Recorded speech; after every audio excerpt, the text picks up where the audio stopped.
মহাদেব বলছেন, তুমি কি কখনো ভেবেছ যে দেবতা এক মুহূর্তে ত্রিলোক ধ্বংস করতে পারেন, যার তৃতীয় নয়ন খুললে সমগ্র সৃষ্টি কেঁপে ওঠে?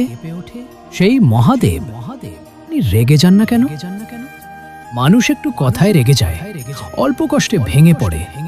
আর মহাদেব, তিনি অপমান পান, তিনি কষ্ট পান, তিনি অবহেলা পান, তবুও শান্ত, নীরব, স্থির।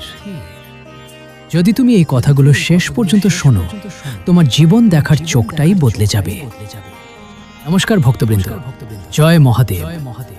আজ আমি তোমাকে কোনো গল্প বলছি না, আজ আমি বলছি জীবন বাঁচানোর এক গভীর সত্য।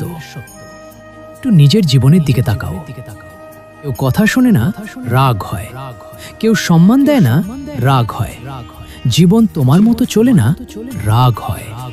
কেন জানো? কারণ তুমি চাও সব কিছু তোমার নিয়ন্ত্রণে থাকুক।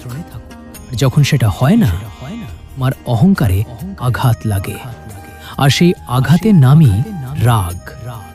এখন মন দিয়ে শোনো, মহাদেব রাগ করেন না, কারণ তিনি কিছুই নিজের জন্য চান না। না ক্ষমতা, না সম্মান, না প্রশংসা, না স্বীকৃতি। তিনি থাকেন শ্মশানে, ভস্ম মাখেন শরীরে, ভিক্ষায় জীবন কাটান। কারণ তিনি জানেন, যে কিছু চায় সে কষ্ট পায়, আর যে কিছুই চায় না সেই মুক্ত। এই কারণেই মহাদেব রেগে যান না। একবার এক ভক্ত কাঁদতে কাঁদতে বলেছিল, আমি এত পুজো করি, তবুও আমার জীবন কেন ভেঙে যাচ্ছে? মহাদেব কিছু বলেননি, তিনি শুধু মৃদু হেসেছিলেন। কারণ তিনি জানতেন, এই ভাঙনের মধ্য দিয়েই ভক্তটা আরো শক্ত হয়ে উঠবে। সব কষ্ট শাস্তি নয়, অনেক কষ্টই প্রস্তুতি।